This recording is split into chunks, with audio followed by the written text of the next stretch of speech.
90 days to clear skin. What actually worked for me? Acne, dark spot, oily skin, uneven skin, dehydrated skin.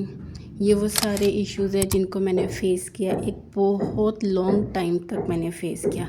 फिर मैंने अपनी skin care products में कुछ चीज़ें change की जिसने मेरी स्किन को क्लियर किया, जिसने मेरी स्किन पे से स्कार्स को रिमूव किया, पिंपल्स को रिमूव किया। उसमें सबसे पहले आ जाता है क्लिंज़र। ये एक बेसिक स्टेप होता है क्लिंज़र। मैं बहुत से क्लिंज़र आप लोगों के साथ शेयर कर चुकी हूँ। यहाँ पर ब्यूटी वर्क का क्लिंज़र आप लोगों के साथ शेयर करी। बहुत माइल्ड है, बहुत लाइट वेट है। अच्छा, अभी यूज़ नहीं करूँगी क्योंकि डेली जब मैं आप लोगों के साथ अपनी स्किन केयर शेयर करती हूँ तो अक्सर आप लोगों के साथ क्लिंज़र शेयर करती हूँ, ठीक है। ये बहुत लाइट वेट है। प्राइस भी दराज़ पर इसकी यहाँ पर मैंने मेंशन कर दी है जो दराज़ पर इसकी प्राइस है। जब आपको एक्नी पिंपल्स होना तो उसका जो सबसे बुरा साइड इफ़ेक्ट होता है ना, वो होता है आपका कॉन्फिडेंस बिल्कुल लो हो जाता है। यहाँ पर मैंने BNB के सैलिसिलिक एसिड 2% के पैड्स थे। ये ऑप्शनल है, मैंने ले लिए थे, लेकिन इनका एक जो मुझे नेगेटिव पॉइंट सब लगा है वो ये है कि ये रखे रखे ड्राई हो गया। फिर मैं क्या करती हूँ, इन पर थोड़ा सा रोज़ वाटर स्प्रे करती हूँ, तब मैं इसको यूज़ करती हूँ। लेकिन इसने भी मेरी स्किन को काफ़ी अच्छे से क्लियर किया।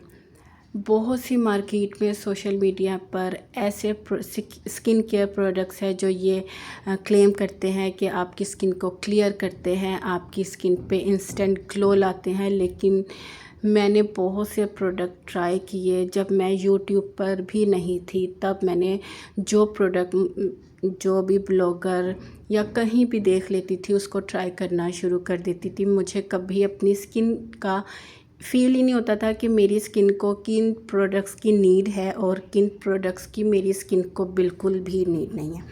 रोज़ वाटर, अगर आपकी स्किन ऑयली है ना तो रोज़ वाटर अपनी स्किन केयर में ऐड करो। यहाँ मैंने रोज़ वाटर स्प्रे किया और जो मैंने अभी मैंने ये 3 मंथ प्रोडक्ट यूज़ किए थे, तब कहीं जाके मेरी स्किन क्लियर हुई थी। यहाँ पर मैं ओ स्किन का टी ट्री माइल्ड सा सीरम है, ये वाटर बेस्ड सीरम है। जब आप वाटर बेस्ड प्रोडक्ट यूज़ करते हो ना एक्नी, पिंपल्स और स्कार्स वाली स्किन पे, तो हमेशा डैम्प स्किन पर यूज़ किया करो। और कोशिश मैं ये करती थी कि मैं अपनी स्किन पर heavy skin care products use ना करूँ। यहाँ पर मैंने ओ स्किन का टी ट्री सीरम यूज़ कर रही हूँ और ये इतना माइल्ड है, इतना ये सूथिंग इफ़ेक्ट ये मेरी स्किन पे देता था। मींस कि एकदम मेरी स्किन रिलैक्स करती थी, मुझे खुद फील होता था। साथ साथ मैंने अपना लाइफ स्टाइल चेंज किया, मैंने अपना डाइट प्लान चेंज किया, मैंने अपना स्लीप साइकिल इम्प्रूव किया। प्रोडक्ट्स मैंने अपनी लास्ट वीडियो में भी कहा था, स्किन केयर प्रोडक्ट्स आपको 100% काम नहीं देती है, उसका आधा % भी दे दे तो बहुत बड़ी बात होती है, ठीक है। मैंने अपना स्लीप साइकिल बेटर किया, रात को जल्दी सोना, सुबह जल्दी उठना। मैंने फिर सुबह बाहर तो नहीं जाती थी, मैं छत पर वॉक करती रही हूँ काफ़ी टाइम और अभी भी करती हूँ। फिर मैंने इसके साथ अपने जो जंक फूड होते हैं वो बिल्कुल मैंने बंद कर दिया। मैंने अपनी डाइट में सैलिड और फ्रूट्स, जो सीज़न वाइज फ्रूट्स चल रहे होते हैं, मैंने वो ऐड किए। मैंने थोड़ा सा अपने इर्द गिर्द के माहौल को चेंज किया। मींस कि अपने आप को स्ट्रेस में नहीं लाना, चीज़ों को बहुत कम मैंने सोचना शुरू कर दिया। बहुत सी लड़कियां होती हैं जब सेंसिटिव हो जाती हैं शादी के बाद और छोटी छोटी बातों को सोचने लग जाती हैं। मैंने उन चीज़ों को साइड पे रखा, मैंने लोगों की बातों को सोचना छोड़ दिया। ये चीज़ें होती हैं कि जब आप अपना लाइफ स्टाइल इम्प्रूव करते हो ना, तो इंटरनली आप जब फिट होते जाते हो, बेटर होते जाते हो, वो सब आपकी स्किन पर नज़र आता है, ठीक है। यहाँ पर अब मैं कुछ प्रोडक्ट आप लोगों के साथ शेयर कर रही हूँ जो मैं अल्टरनेटिव डेज़ पे यूज़ करती हूँ। रवायत का टी ट्री ऑयल बहुत कमाल का ऑयल है। अगर आपको सीवियर किस्म के स्कार्स हैं ना, आप ये यूज़ करो। पिंपल्स निकलते हैं वो ये तब यूज़ करो। Second, hydration. पिंपल वाली स्किन को हाइड्रेशन लाजमी चाहिए होती है, तो यहाँ पे BNB का स्नेल एसेंस है, बहुत लाइट वेट है, हैवी नहीं है। ये अल्टरनेटिव डेज़ पे मैंने यूज़ करना स्टार्ट किया। और आप जितना अपनी स्किन को हाइड्रेट रखेंगे उतनी आपकी स्किन बेटर होगी। सनस्क्रीन, ऑयली स्किन का सबसे बड़ा इशू होता है कि सनस्क्रीन सूट नहीं करता, पोर्स क्लॉग होते हैं, बम्पी स्किन हो जाती है। यहाँ पर मैं सनस्क्रीन ब्यूटेनिक का मिनरल सनस्क्रीन है, बेस्ट है।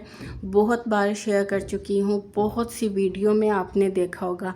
आप ये बाय कर लो, जैसी भी आपकी स्किन है ना, आप ज़रूर अप्लाई किया करो। अल्टरनेटिव डेज़ पे जो मैं टोनर यूज़ करती हूँ वो है सिंपलिस्ट का सैलिसिलिक एसिड टोनर। ये वो माइल्ड से वो बड़े स्मूथ से और बहुत रिलैक्सिंग से स्किन केयर प्रोडक्ट्स है जो मैंने अपनी स्किन केयर में ऐड किए। एक आपने मॉइस्चराइज़र कभी स्किप नहीं करना। आपकी स्किन ऑयली है, पिंपल वाली है, जेल बेस मॉइस्चराइज़र यूज़ करो। यहाँ पर जो मैंने स्टार्टिंग में मॉइस्चराइज़र यूज़ किया वो लश ऑर्गेनिक का मॉइस्चराइज़र है। अच्छा, यहाँ पे मैं बता रही थी कि अभी मेरी चिन पे जस्ट डार्क स्पॉट हैं, बहुत लाइट से, ठीक है। तो ये वो चीज़ें हैं जो मैंने अपनी स्किन केयर में ऐड की। मैंने बहुत हार्श और बहुत स्ट्रॉन्ग केमिकल वाले प्रोडक्ट्स को साइड पे किया। जब तक मेरी स्किन पे पिंपल्स और एक्नी थी ना, मैंने वाइटनिंग क्रीम्स बिल्कुल नहीं यूज़ की, क्योंकि मेरा सारा फोकस था कि मेरे स्कार्स ख़त्म हो, मेरी एक्नी, मेरी क्लियर स्किन होगी तो मैं फिर कहीं जाके वो आपकी स्किन फिर खुद ही नीट एंड क्लीन लगने लग जाती है। ये सिंपल से स्किन केयर टिप्स है जो मैंने फॉलो किए। क्लिंज़र, माइल्ड सा क्लिंज़र, माइल्ड सा सीरम जो टी ट्री बेस पर हो, माइल्ड सा मॉइस्चराइज़र जो जेल बेस पर हो। आपने हमेशा water base gel base product use करने हैं। कोशिश करें कि हैवी प्रोडक्ट जो क्रीम बेस पे हो, जो लोशन बेस पर हो, वो कभी भी मत अप्लाई करें। ये वो गलतियाँ जो मैंने कर रखी थी और फिर मैंने ख़ुद से अपनी स्किन केयर चेंज की, अपना लाइफस्टाइल चेंज किया, तब मेरी कहीं जाके ये स्किन क्लियर है। ओके, अल्लाह हाफिज़।